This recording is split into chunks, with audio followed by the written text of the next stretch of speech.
की प्रेस वार्ता को लेकर? सबसे पहले चीज़ की जो इस बार 5 जम्मू पार्लियामेंट्री कॉन्स्टिट्यूंसी में टोटल 22 कैंडिडेट्स जो हैं उन्होंने वो चुनाव लड़ रहे हैं 22 कैंडिडेट्स हैं। और जो वोटिंग की फैसिलिटी इस बार जो इलेक्शन कमीशन ने एम्फेसाइज भी किया है, व्यवस्था भी की गई है होम वोटर्स के लिए जो 85+ उम्र के हैं और जो स्पेशली एबल्ड लोग हैं उनके लिए, जो प्रिवेंटिव डिटेंशन में उनके लिए, और जो इसेंशियल सर्विसेज में आप जानते हैं 7 कैटेगरी नोटिफाई किया है इलेक्शन कमीशन ऑफ इंडिया ने जम्मू कश्मीर के संदर्भ में। तो उनके जो एम्प्लॉयज़ हैं जो इसेंशियल सर्विसेज की कैटेगरी में आते हैं उनके लिए वोटिंग की फैसिलिटी।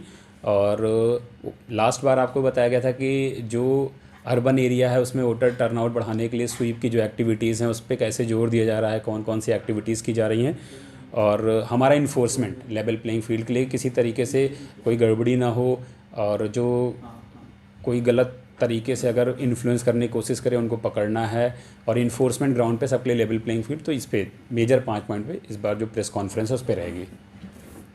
सर कल अगर देखा जाए होम मिनिस्टर जी का भी दौरा है, क्या उसको लेके भी तैयारियां फुल फ्लेज हैं सब? इलेक्शन के टाइम पर जो मतलब सिक्योरिटी अरेंजमेंट होता है वो तो मतलब होता है, बाकी पॉलिटिकल रैली है तो उस पर हमारा ज़्यादा उससे नहीं होता। कमीशन की तरफ से कुछ सीजर्स किए गए हैं क्योंकि अक्रॉस द कंट्री बड़े लेवल पर जो है कैश सीजर हुआ है, उसके अलावा भी बाकी सीजर्स किए गए हैं। हाँ, जो सीजर्स में है तो लगभग 53 लाख रुपए कैश इंटरसेप्ट किया गया है। जो डिफरेंट इन्फोर्समेंट एजेंसीज़ हैं उनके साथ हमारा मतलब वो काम चल रहा है कि उस पर वो उसकी गड़बड़ हुई है नहीं उसकी जांच की जा रही है, और जो भी जैसे उसके नियमन अनुसार कार्रवाई की जाएगी। सर न्यू वोटर्स के लिए क्या कहेंगे जो 18+ है, जो पहली बार वोट कास्ट करेंगे? मैं यही कहूँगा कि वोट डालने ज़रूर जाएं और उनके लिए हर तरीके की फैसिलिटी है।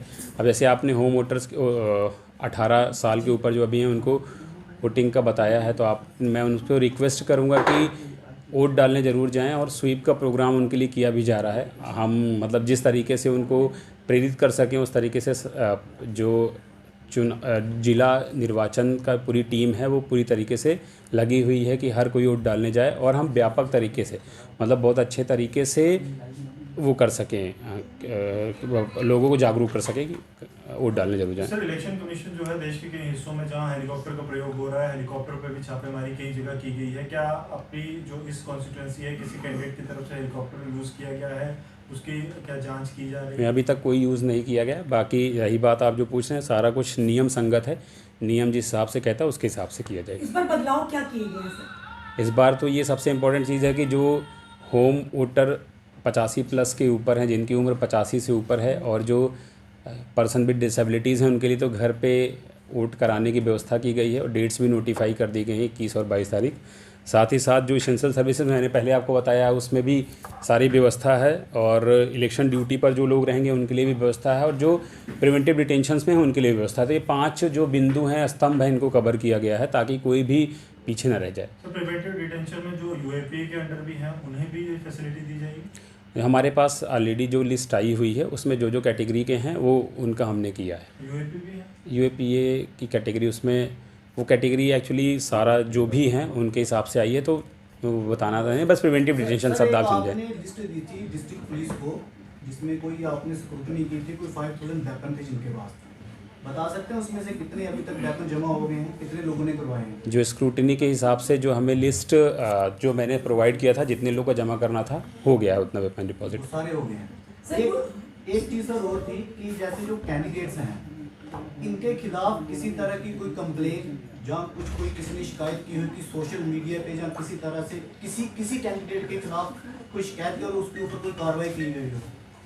2-3 कंप्लेंट ऐसी आई थी, तो जो शिकायत करता थे तो उनको प्रॉपर रिप्लाई दे दिया गया है, और जो नियम संगत कार्रवाई थी वो की गई है। नाम बता सकते हैं सर कि नाम की ज़रूरत नहीं, आई थिंक सर कुछ आप डिटेल्स में आप ले सकते हैं अलग से। जो लाइसेंस जिनके पास वेपन है पर उन्होंने जमा नहीं करवाए हैं और वो कहते हैं मैं अपनी सुरक्षा के लिए रखे हैं, अगर उन्होंने नहीं डिपॉजिट कराया क्या उन पर कार्रवाई? जो मेरा आदेश हुआ था वो 4 कैटेगरीज में हुआ था जिससे चुनाव में बाधा या किस उस छवि वाले लोग थे। तो ऐसे जितने भी लोग हैं वो एसएसपी साहब ने मुझे लिस्ट दिया था कि इनके वेपन डिपॉजिट हो गए हैं, तो जो उस कैटेगरी में फॉल करते हैं उनके वेपन डिपॉजिट हो गए हैं। सर स्वीप के तहत अवेयरनेस लगातार करवाई जा रही है, वोटर्स को भी कहा जा रहा है वोट डालना बड़ा ज़रूरी है। क्या फार फ्लंग्स एरियाज़ पे भी इसी तरीके से जो है मैसेज जा पा रहा है? क्योंकि वहाँ कई लोगों के पास तो शायद एंड्रॉयड यूज़र भी नहीं है, मोबाइल भी नहीं है, समाचार पत्रों के जरिए पढ़ते होंगे, क्या वहाँ तक भी पहुँचा जा रहा है? बिल्कुल, मतलब इलेक्ट्रॉनिक मीडिया के साथ साथ प्रिंट मीडिया पर भी जोर दिया जा रहा है और जो भी उनके माध्यम हैं जिनसे उन तक निर्वाचन आयोग पहुंच सके वो किया जा रहा है।